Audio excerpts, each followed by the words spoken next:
김정은 시대의 대남 공작에 대한 발제를 해주신 유동열 원장님의 자료에 대한 의견을 말씀드리겠습니다. 일단 북한의 대남 공작에 대해서 정리를 하자면, 말씀하신 걸 정리하자면, 북한이 대남 공작을 전개하는 당면 목표는 대한민국 내의 사회주의 혁명 역량을 강화함으로써 남조선 혁명의 주관적이고 객관적인 상황 자체를 조성하려는 데 있습니다. 그리고 그 단계로는 1단계의 민족해방 민주주의 혁명과 2단계인 남북 합작을 통한 사회주의 혁명이라고 볼 수 있고, 그렇게 북한은 우리나라를 미국에 종속된 식민지 사회로 여기고 미군을 축출하는 것을 목표로 삼습니다. 그래서 남한의 불순 세력을 지원하고 남조선 혁명의식을 고취하며 혁명당과 통일전선을 형성하고 반혁명 역량의 거세 차원에서 주한미군 철수, 국가보안법 무력화, 안보수사기관 무력화 등을 꾀한다고 생각을 하는데요. 그리고 또 이단 최근에 도발이 점점 심해지고 있는데, 이런 이단 미사일 발사와 예정되어 있는 아마 핵실험을 할 것 같은데요. 이렇게 핵 무력을 과시함으로써 남남 갈등을 조장하고 있다고 생각합니다. 근데 저는 사실 이런 북한의 전략이 그렇게 크게 효율적이지 않다고 생각하고 있습니다. 왜냐하면 핵 위협을 통한 어떤 전쟁 공포나 핵 무력 과시가 대한민국 국민들에게 크게 통하지 않는다고 보기 때문입니다. 최근 뉴스핌의 여론조사에 따르면 우리나라 국민들 중 대한민국의 자체 핵무장을 지지하는 비율이 51%나 된다고 합니다. 심지어 그중 35.2%는 자체 핵무장을 지지를 했는데요. 그만큼 우리 국민들의 북핵 위협에 대한 경계나 안보의식이 상당히 철저하게 형성되어 있다고 생각하는 것입니다. 그러니까 이게 김정은이 도발을 하면 우리도 가만히 있지 않겠다, 이런 식으로 생각하는 것이 대한민국 국민의 과반수라고 보는 거죠.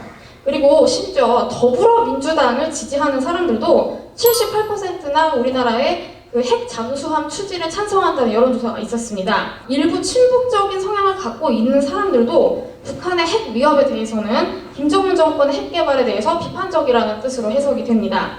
같은 여론조사에서 응답자들은 주한미군이 현재 필요하냐는 주장에 90.3%가 동의한다고 응답을 했는데요.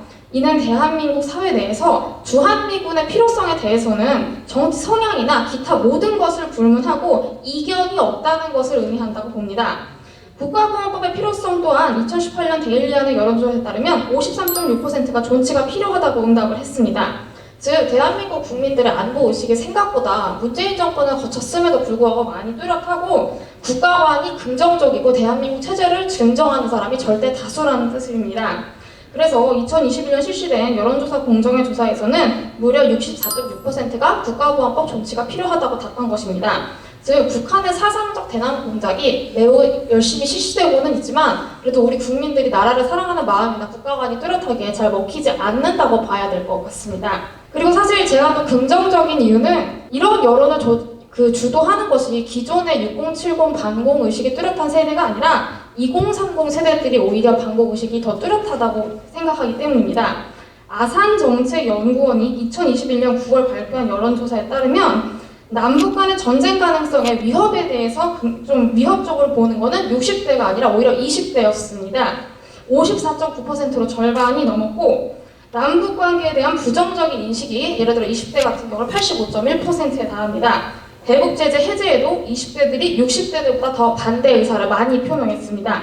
청년 세대들이 뚜렷하게 북핵 및 김정은 정권의 위험성에 대해서 자각하고 경각심을 갖고 있는 것입니다. 그래서 주사파 자체를 때려잡기 위해서 타도하기 위해서 정치적인 프레임을 씌우는 것도 좋지만 2030 세대의 이 반공의식을 정치적으로 적극적으로 활용할 수 있다면 친북파들이 한국 내에서 더 이상 목소리를 깊게 내는 그런 환경이 조성되지 않을 것이라고 생각합니다. 그리고 남한의 종북 세력에 대해서 발제를 해주신 민경우 대표님의 자료에 대한 제 의견입니다. 개인적으로 민경우 대표님이 말씀하신 대로 이재명의 최근 검찰 수사나 북중관계 변화 등으로 인해서 김일성주의와 직접적으로 연관된 주사파 자체는 생명력을 많이 잃었다고 생각해요. 왜냐하면 북한 체제가 패망했다는 것을 실질적으로 망했다, 이런 식으로 생각하는 대부분의 국민들의 생각이니까요. 그 문재인 대통령을 직접 김일성주의랑 연관지었던 김문수 위원장의 논리는 약간 현실 정치적으로는 조금 함의가 떨어진다고 생각을 하지만 그래도 경각심을 심어주는 차원에서 의미가 있었다고 봅니다. 문제는 과거 주사파들이 말씀을 해주신 대로 진짜 주사파를 막 오리지널하게 유지하는 게 아니라 친북파 정도로 이제 스탠스를 많이 전환을 했다고 생각해요. 그러니까 이들의 이론에 대해서 또 사상적인 영향을 받아서 생겨난 자생적 친북파가 또 많다고 봅니다.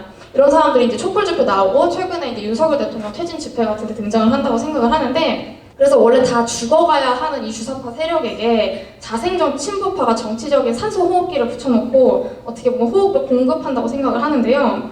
이런 이제 자생적 친북파 중에서는 그 북한 정통론, 일명 친일파가 대한민국을 건국했다고 믿는 사람들이나 내재적 발전론자, 즉 자유시장 경제 체제에 대해서 불만이 많은 사람들이 많다고 생각을 하는데, 이런 사람들이 대한민국 40, 50대들 중에 꽤 많기 때문에 이것이 문제가 된다고 봅니다. 근데 문제는 이들은 발제문의 지적대로 굉장히 다면적이고 중층적입니다.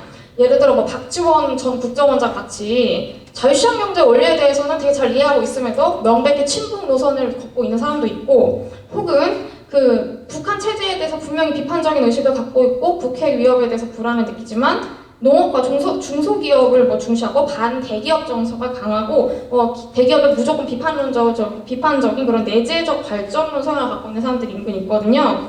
이런 사람들이 이제 우리나라 공조직에 사실 많이 존재를 합니다.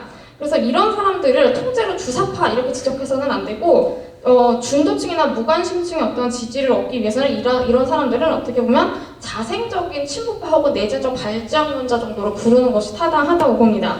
근데 이런 사람들이 존재 많이 하기 때문에 최근 말씀하셨던 최근 세력이 굉장히 성장하고 있는 진보당과의 그 주사파 세력과 연관성을 지적하는 것은 되게 필요하다고 봅니다. 왜냐하면 이제 비주사파 진보정당 세력이 정의당과 분리가 됐고, 이번 지방선거에서 분명히 진보당이 엄청 크게 성장을 했으니까 경각심을 느껴야 된다고 생각을 하고요. 특히 또 택배노조 운동 등을 통해서 민주노총 선거에 의해 그 주사파들이 지금 영향을 미치고 있는 것도 굉장히 경계할 만한 상황이라고 합니다. 특히 이제 경기 침체가 일어날 경우에는 대량 해고를 당하기 싫은 이제 근로자들이 많이 늘어날 거고, 그런 해고에 대한 불안감이 생길 텐데 이것을 주사파들이 이용해서 정치적으로 성장할 수 있는 가능성이 있다고 봅니다. 그래서 주사파 자체의 어떤 이론이나 이데올로기 자체는 이제 수적으로 소멸된 게 있지만, 친북파를 통해 그들의 본질을 포장하고 국민들의 불안 심리를 이용해서 친북파의 인기를 올려 정치적인 동력을 얻을 가능성은 존재한다고 생각합니다.